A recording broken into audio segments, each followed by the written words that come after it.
Good evening. In today's session on ER positive breast cancer, I will be dealing with two papers which had discussed the strategies to reduce premature ovarian suppression in young premenopausal breast cancer patients. This first paper by Keda et al., published in JNCI this year, evaluated a cyclophosphamide-free adjuvant chemotherapy regimen for ovarian function protection. Coming to the background of the study, it is well known that adjuvant chemotherapy regimens used in breast cancer consisting of cyclophosphamide causes premature menopause, which in turn leads to infertility, vasomotor symptoms, and sexual dysfunction. When compared to cyclophosphamide, taxanes might have a lesser effect on these ovaries. And hence, theoretically, substituting cyclophosphamide with paclitaxel might reduce incidence of ovarian failure and increase likelihood of early menses resumption. Similar strategy has been previously been reported in JCO by Loesch et al., where a comparable efficacy has been reported with a cyclophosphamide-free regimen. This trial was used to determine whether a cyclophosphamide-free adjuvant chemotherapy regimen would increase the likelihood of menses resumption and improve survival outcomes in young premenopausal breast cancer patients. This was a open-label randomized phase 3 superiority trial conducted across 8 hospitals in China.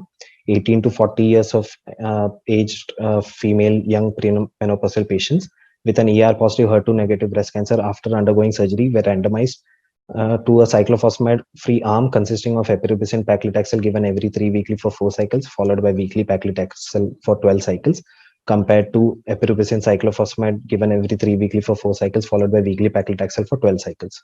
To note, epirubicin doses in both the arms were 75 milligram per meter square. The primary endpoint, there were two primary endpoints. The first one was rate of menstrual resumption at 12 months, and the second dual primary endpoint was the 5-year DFS rates, whereas secondary endpoints were of distant DFS, OS, and toxicity. A total of 521 patients were enrolled in the study between January 2011 to December 2016 with a median age of 35 years. And almost 80% of these patients just received tamoxifen as an adjuvant endocrine therapy, whereas the remaining patients also received LHRH. Coming to the first primary endpoint of menstrual resumption rates, which was evaluated at 12 months after chemotherapy, it was seen that there was a statistically significant increased rate of menstrual resumption in the cyclophosphamide-free arm to 3.1% compared to 48.3%. Coming to the secondary the second primary endpoint of DFS, it was seen that there was 92 DFS events with 53 in the cyclophosphamide containing arm, which translated to a 5-year DFS rate of 84.7% as compared to 78.3% in the cyclophosphamide containing arm. This was, however, not statistically significant. Coming to the forest plot, it showed that the cyclophosphamide free arm did tend to do better in the node positive subgroup. So concluding the study that cyclophosphamide free regimen is associated with a statistically significant and a higher probability of menstrual resumption without compromising on the survival outcomes. So my take on this study would be that the Spectrum study, this was the first successful prospective trial, which had a novel design testing an adjuvant chemotherapy regimen that is less gonadotoxic, and it was found that the cyclophosphamide free arm had a greater proportion of ovarian function resumption and post-treatment pregnancy and a better 5-year DFS. However, there are many limitations, mainly the menstrual resumption rates were defined and it is not the best surrogate for a premature menopause definition.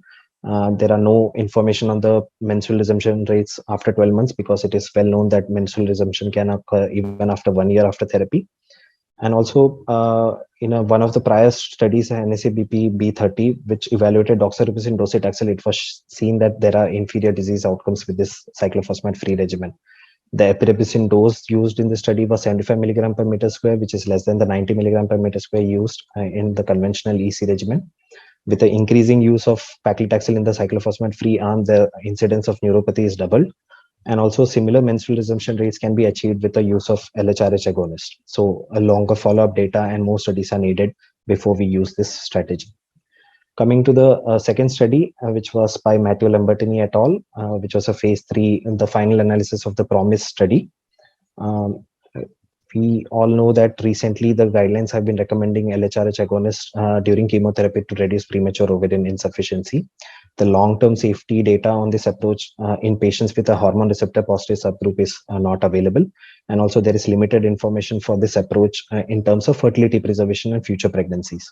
There is no evidence till date on the protective role of this strategy in germline BRCA mutated patients. This abstract is a final analysis of a previously reported phase 3 study, that is the PROMISE study by the Italian group, which was the largest trial addressing the use of LHRH agonists along with chemotherapy in premenopausal early breast cancer patients. It was a phase 3 open label randomized superiority trial conducted across 16 sites in Italy from October 2003 to January 2008.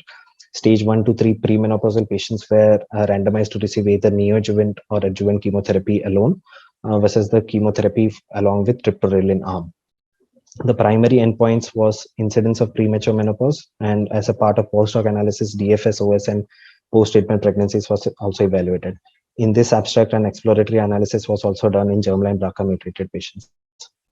80% of the patients in this study had a hormone receptor positive subtype, which is similar to what we see in our day-to-day practice. And after a median follow-up of 12.4 years in this final analysis, 38 patients were lost to follow-up. There was no differences seen in the 10-year DFS and OS as seen in the Kaplan-Meier curves. Also, no interaction between the treatment effect and hormone receptor status. Coming to the post-treatment pregnancy rates, the rates are higher with the LHRH arm, 9 pregnancies seen there as compared to the 4 pregnancies in the control arm. Whereas when we look at the germline BRCA mutation status, only 43 patients of the 281 patients randomized underwent a BRCA testing, out of which 10 did have a germline BRCA mutation. And in this mutated BRCA patients, when the premature menopause was seen, it was seen that the premature menopause was all in the control arm and not in the LHRH arm. So coming to the conclusion, LHRH agonists used with chemotherapy to preserve ovarian function in premenopausal early breast cancer patients is safe, and it is safe to do so even in hormone receptor positive breast cancer patients. My take on this study would be that the breast cancer patients with an age of less than 40 years constitute 6 to 8% worldwide, whereas this number is very much high in India with estimates from 11 to 25%. And majority of these young premenopausal patients would require chemotherapy. So because of chemotherapy, the premature menopause that happens causes major survivorship and quality of life issues. Temporary use of LHRH agonists along with chemotherapy not only preserves ovarian function, to some extent it preserves fertility too. And also there are fewer logistical concerns with this approach and lower cost when compared with the preservation methods. There are some concerns with the use of LHRH agonist. There is lack of data on the long-term ovarian functions and future pregnancies. Also, a possible detrimental effect on long-term outcomes due to the early menstrual resumption. This study by PROMISE is the largest RCT in the predominant hormone receptor positive subgroup, which is similar to the patients that we see in our day-to-day practice. And it has shown reassuring long-term safety data of more than 10 years. The findings are also consistent with the SWOG study, which was done exclusively in the hormone receptor negative subgroup. It is also the first study to report the outcomes in germline BRCA mutation with this approach. However, the points to be considered here is that 70% of the patients in this study did receive LHRH agonists in the adjuvant setting on menstrual resumption, and the analysis were not pre-specified and hence underpowered to detect differences in DFS and OS in these patients. Thank you.